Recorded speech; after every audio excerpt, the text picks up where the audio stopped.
In the heart of the Roman Empire, where marble shined beneath the burning Mediterranean sun, one man's ambition carved a path toward destiny: Pontius Pilate. Born into a proud Roman lineage, he grew up surrounded by the ideals of power, discipline, and conquest. To the Romans, Pilate embodied the perfect soldier, loyal to Caesar, merciless in judgment, and devoted to the glory of Rome. His rise was not slow. Through battlefields drenched in sweat and blood, through alliances and cunning, he earned his place among Rome's governors, appointed by Emperor Tiberius himself to rule over one of the most restless provinces in the empire, Judea. But Judea was no ordinary land. It was a nation burning with faith, a people bound not by Rome's might, but by the laws of their invisible God. To Pilate, their devotion seemed strange, even dangerous. He arrived not as a servant of peace, but as a symbol of domination. He brought with him Roman standards bearing the image of the emperor. And when those banners entered Jerusalem, the holy city, outrage erupted. For the Jews, these images of Caesar were idols, blasphemy brought to the gates of God's temple. Pilate did not understand their fury. To him, Rome's law was absolute. But that day, as thousands of unarmed men filled the streets, kneeling and demanding the banners be removed, even threatening death rather than submission, he hesitated. It was his first lesson in Judea. This was not a land easily ruled. Yet Pilate was no fool. He withdrew the standards not out of compassion, but calculation. He had learned that ruling this people required more than fear. It required knowing when to bend so Rome would not break. Still, resentment grew. The priests despised him. The people whispered of his cruelty, his arrogance, his greed. He taxed the poor heavily and took from the temple treasury to build Roman aqueducts, a decision that sparked riots across the city. When the crowd protested, his soldiers disguised themselves as civilians and struck them down without mercy. Pilate was feared, but not respected. To Rome, he was effective. To Judea, he was the embodiment of oppression. And in the shadows of his rule, a name began to rise. The name of a man who healed the sick, spoke of mercy, and claimed a kingdom not of this world. Pilate heard the rumors. A teacher from Galilee, loved by the crowds, defying both priests and empire alike.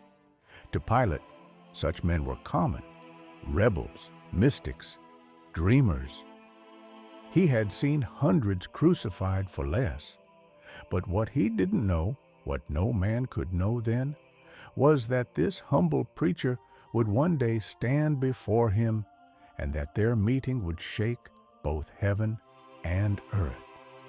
Years passed, and Pilate grew more distant, hardened by politics and pride.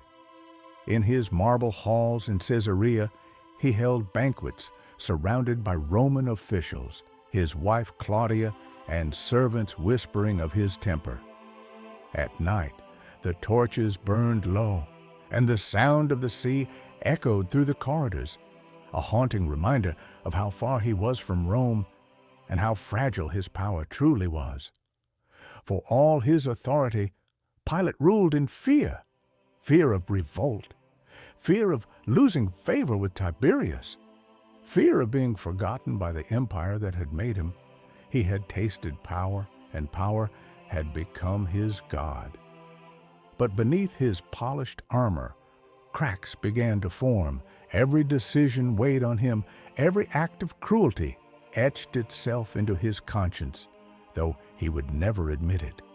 The Jews hated him. The priests plotted against him. And even Rome began to question his judgment. He ruled not by wisdom, but by the sword. And the sword, as all men know, eventually turns against its master. Still, he believed himself untouchable. After all, he was Rome's chosen. the man entrusted with enforcing Caesar's will in the land of prophets. But fate was already weaving its threads around him.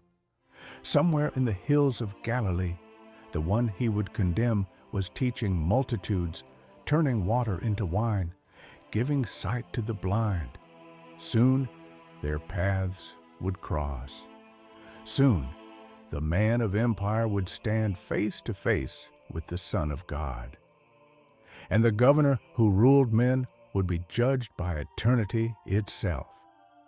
Pilate didn't yet know it, but his greatest trial was not before the emperor. It was before truth incarnate. The same truth he would one day ask with trembling lips, "What is truth?" And in that moment, the proud Roman would discover power means nothing when you stand before the divine. As the days passed, the tension in Jerusalem grew thicker than the dust that rose from the busy streets. Pilate, the Roman governor, sat in his grand hall, his mind consumed by reports of a man named Jesus, a teacher who drew crowds wherever he went. The murmurs of the people had become impossible to ignore, and whispers of miracles and strange healings reached even the marble corridors of Pilate's palace. Servants hurried past with parchment scrolls, each word more alarming than the last, detailing the power of this man who claimed a kingdom not of this world. Pilate's mind wrestled with skepticism and curiosity. He had governed many regions, dealt with insurrections, and commanded legions, yet never had he faced a figure whose influence could spread without armies, without swords, without bloodshed. The Jewish priests had grown increasingly agitated, sending envoys demanding action, fearing that Jesus' growing popularity could destabilize their authority and incite rebellion. Pilate knew that unrest in Judea could not be tolerated, yet he also sensed the unusual nature of this man, something that even seasoned governors like himself could not fully comprehend. The governor's residence was a fortress of stone and marble. High above the city, with banners of Rome flapping in the wind and soldiers stationed at every gate. From the balcony, Pilate could see the bustling marketplaces, the citizens going about their daily lives, yet there was an undercurrent of anticipation, a feeling that the air itself had changed. The people spoke of Jesus with awe, some with hope, others with suspicion. Stories circulated of the blind regaining sight, the lame walking, and the sick being healed. Pilate pondered the political ramifications, yet deep inside he felt an undeniable intrigue. One evening, as the sun dipped behind the distant hills, casting a crimson glow across the city, Pilate summoned a messenger. The man arrived swiftly, bowing as he spoke of Jesus' latest teachings and the growing crowd surrounding him. Pilate listened intently, his eyes narrowing, the weight of his position pressing upon him. If Jesus' influence continued unchecked, it could threaten Roman rule, yet Pilate could not ignore the whispers of divine power. He had seen omens before, portents in the heavens, signs that spoke of destiny and judgment. He wondered if this man, this Jesus, was a herald of something far greater than mere rebellion. The following morning, Pilate rode through the city in his chariot, soldiers flanking him on either side. The streets were alive with anticipation. Merchants shouted their wares, children darted between the legs of the crowd, and yet everywhere he looked, people were talking, pointing, and craning their necks. Jesus had arrived in the city square, teaching with authority and humility at the same time. The crowd hung on every word, their faces radiant with hope and curiosity. Pilate observed quietly, concealed by the shadows of his chariot, noting the awe in the eyes of the citizens and the growing anger in the priest's expressions. Pilate knew he had to confront the situation with caution. The priests demanded a verdict, a demonstration of Roman authority, yet Pilate sensed the need for prudence. He summoned a council of his advisors, discussing the possible outcomes of arrest, confrontation, or allowing the teachings to continue. Each option carried risks: rebellion, insult to Roman dignity, or unforeseen consequences of a man whose power seemed spiritual rather than temporal. As discussions continued late into the night, Pilate found himself pondering the paradox of strength and mercy, authority and justice. Meanwhile, Jesus continued to teach, unaware of the tension that had reached even the palaces of Rome. His words carried hope, challenging the hearts of all who listened. Pilate's scouts reported on the people's reactions, detailing every gesture, every cheer, every murmur. The governor's mind was a battlefield of logic and intuition. Roman law demanded order, yet every instinct in Pilate whispered caution. He could feel that this was a man unlike any he had ever faced, a man whose destiny was entwined with forces far beyond earthly power.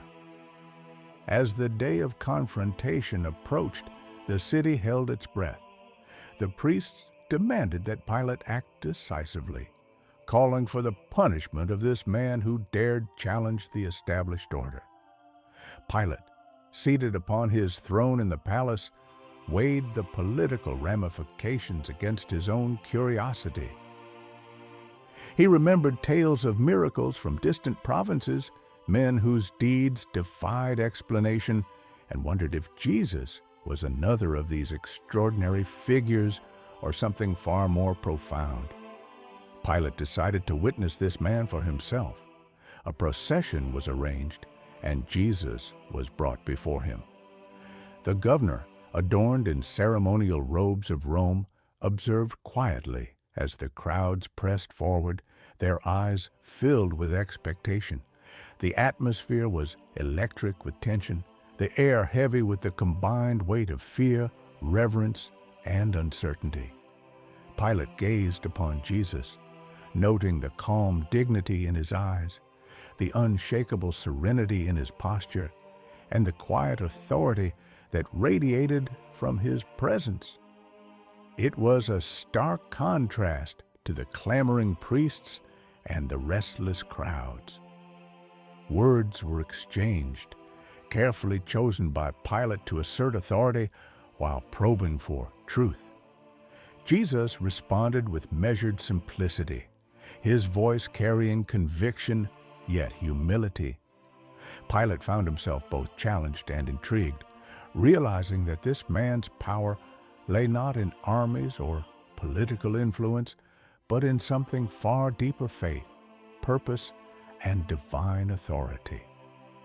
The conversation revealed glimpses of wisdom that unsettled Pilate, a reminder that earthly power could not fully grasp the workings of heaven.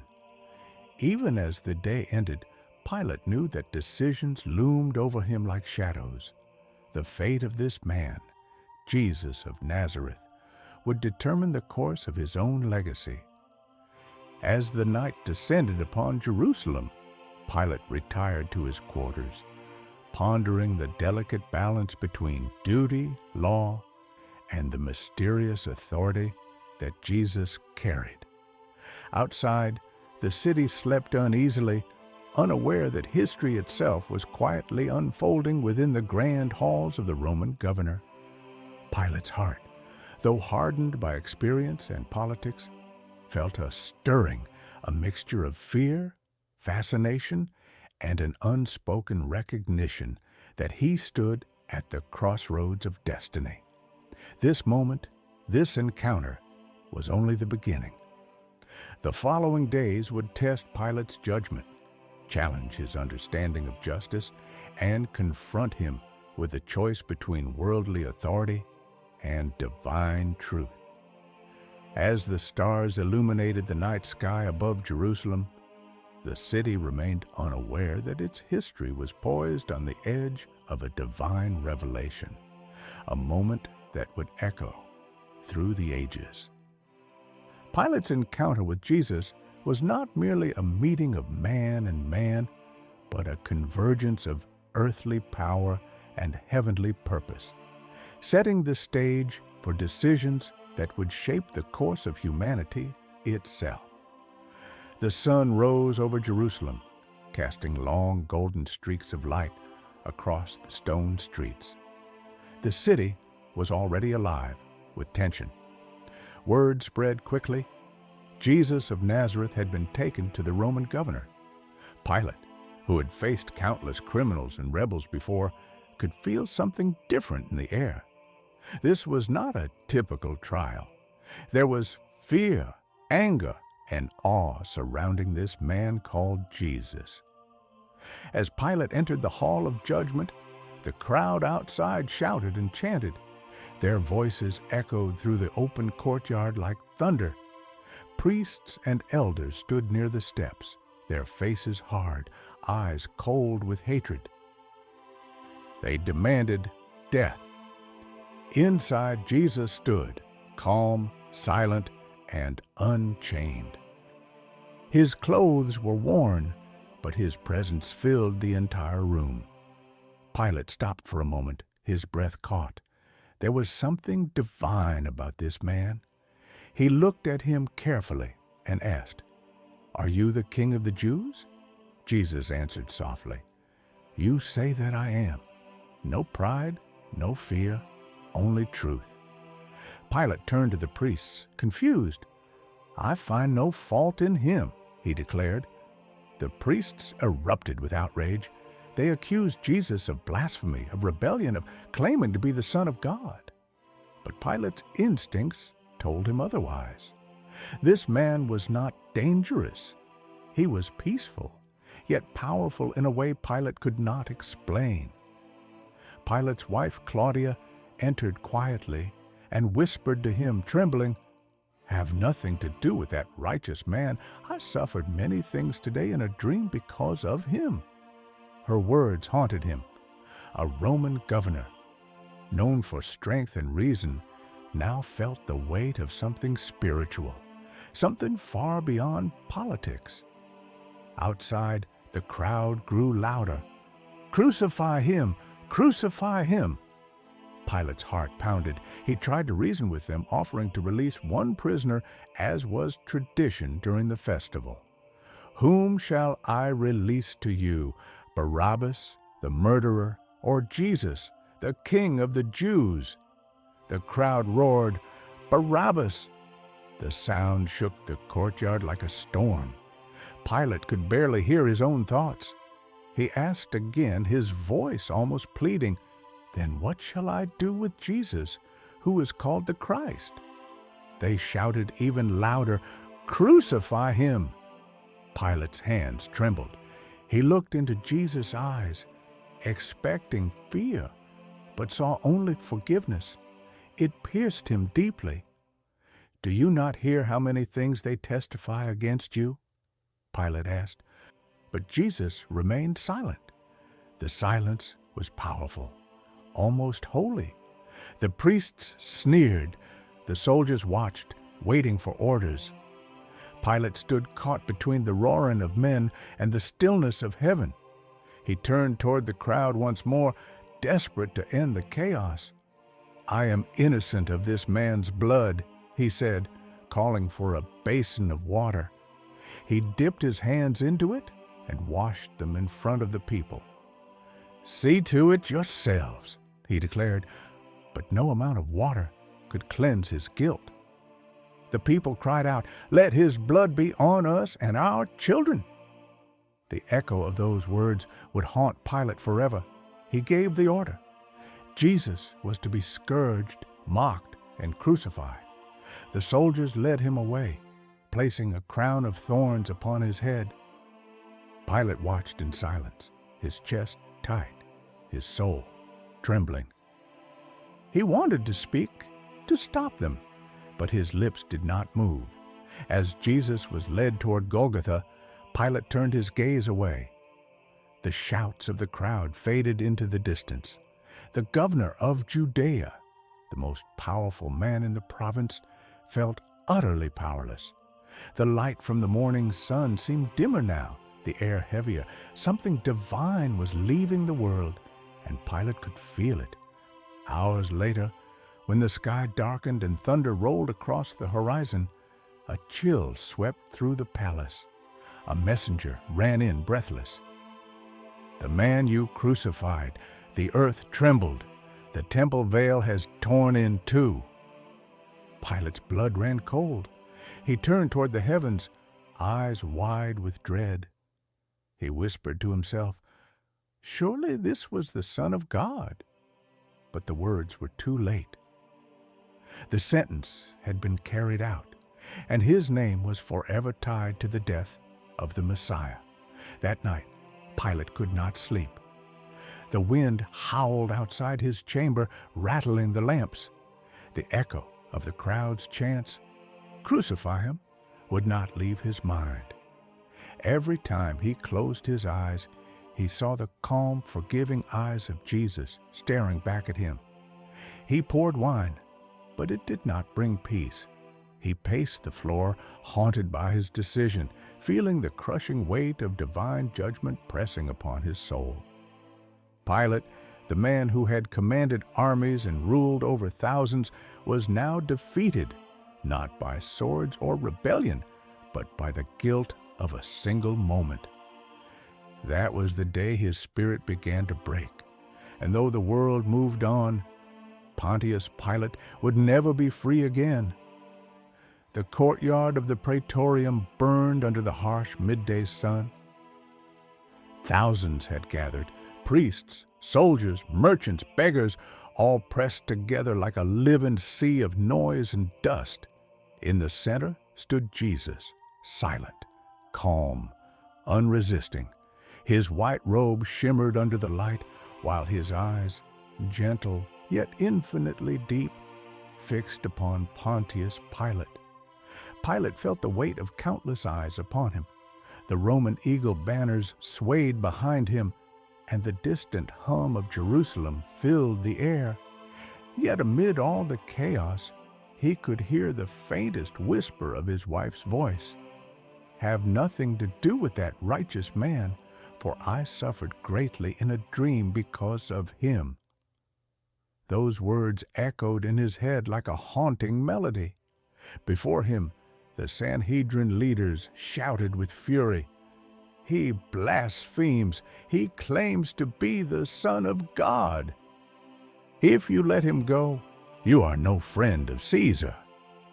The crowd roared in agreement, the sound crashing against the marble walls like waves against a cliff. Pilate turned back to Jesus. "Are you the King of the Jews?" he asked, his voice trembling slightly despite his Roman authority. Jesus answered softly, "My kingdom is not of this world." That reply pierced Pilate's heart more deeply than he expected. He felt an inexplicable fear, not of men, but of something divine, something eternal. For the first time in years, the man who commanded legions felt powerless. He tried to reason with the mob. "I find no fault in him," he shouted, hoping to end this madness. But the response came swift and brutal. "Crucify him! Crucify him!" The voices of the priests rose above the crowd, venomous and relentless. Pilate's jaw tightened.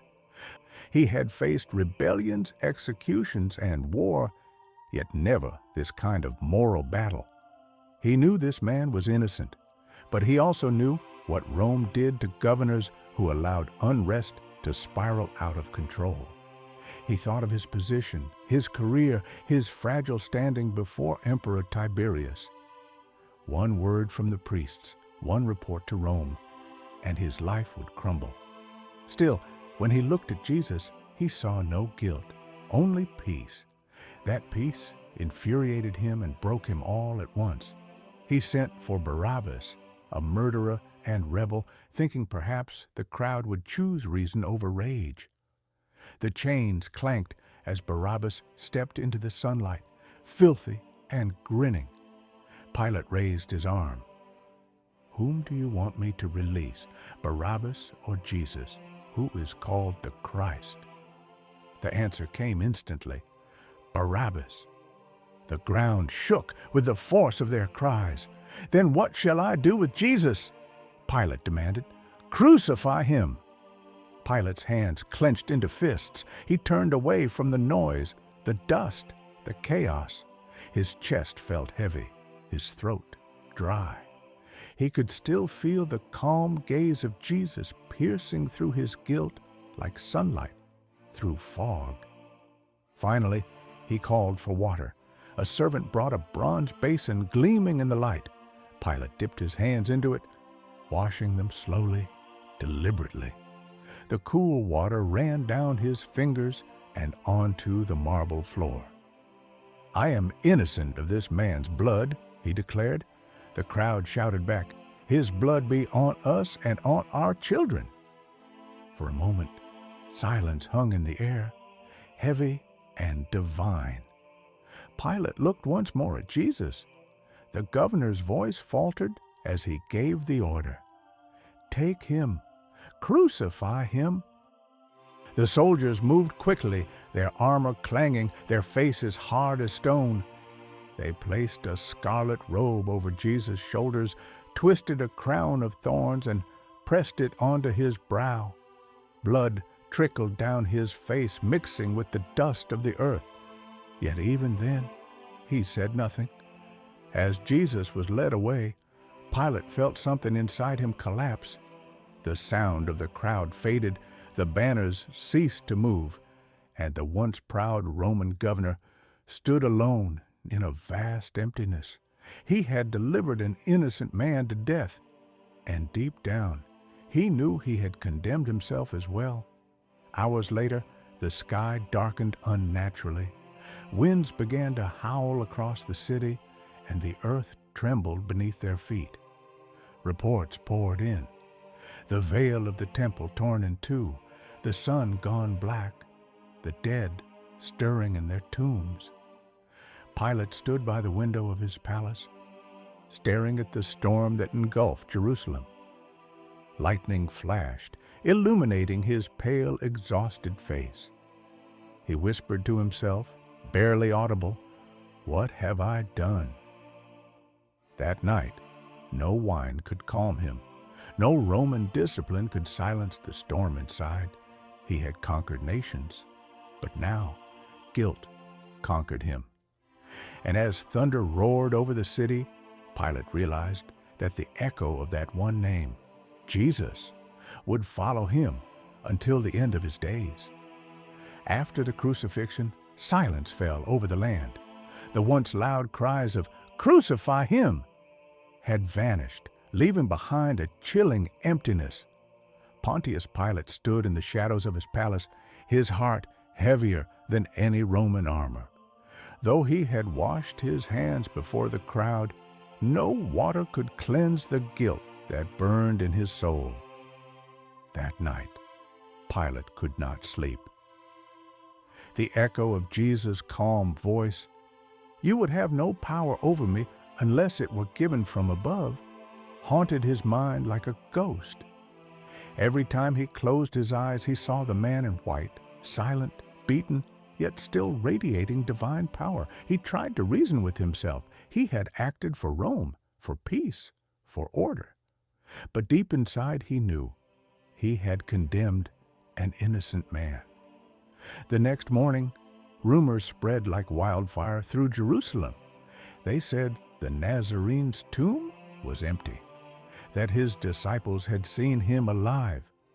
Pilate dismissed it at first as a trick, another disturbance to crush. But when his guards, hardened soldiers, came trembling, saying, "We saw light, we saw the stone rolled away," something inside him broke. He ordered silence. He bribed them to keep quiet. But how do you silence heaven?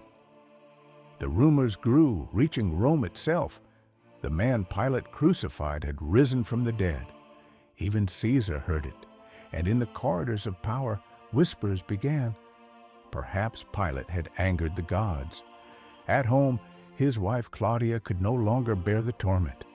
Her dreams became visions, fire, blood, and voices crying for justice. She would wake screaming, "He was righteous. He was the Son of God." Pilate, once proud and calculating, became paranoid and withdrawn. He stopped attending banquets. He avoided the public. He began drinking heavily to drown the whispers in his head. One evening, when the sun set red over the hills of Judea, Pilate stood at his balcony watching the sky burn. He whispered to himself, "What is truth?" The same question he had once asked Jesus. Now it returned to him like a curse. His hands trembled. No matter how many times he washed them, he still saw the blood, invisible but eternal. Months later, rebellion erupted again in Samaria.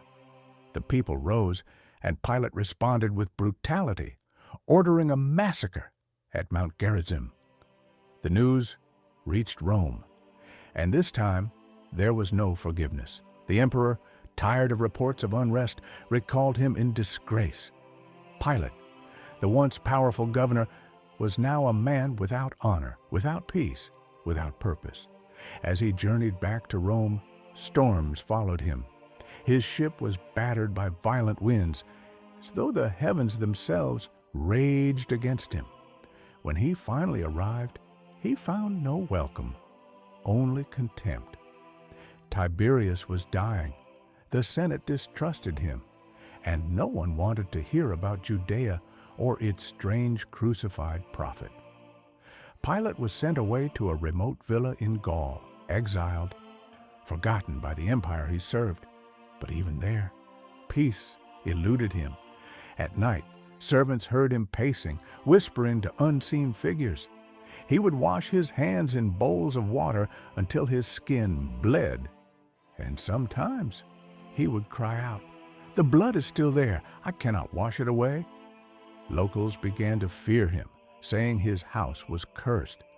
According to ancient traditions, Pilate's torment grew unbearable. His wife left him. His servants fled.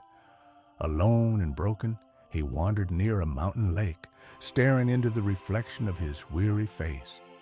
In that still water, he claimed to see the man he condemned, Jesus, standing in light, eyes full of mercy, yet piercing through his soul.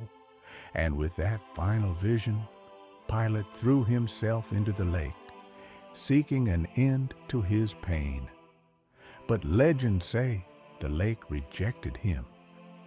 That every year, on the anniversary of Christ's crucifixion, his ghost rises from the waters, washing his hands endlessly, murmuring, "I am innocent of this man's blood." And the water, they say, foams and stirs, as if refusing to let him rest. Pontius Pilate's name lives on, not as a hero, nor as a martyr, but as a warning. He stood face to face with truth itself and turned away. He chose comfort over conviction, politics over justice, and for that choice, his soul found no peace. The man who condemned Jesus tried to wash away his guilt with water, but only blood, the blood he spilled, could ever cleanse sin. And so, the one he sentenced to death became the very one who could have saved him.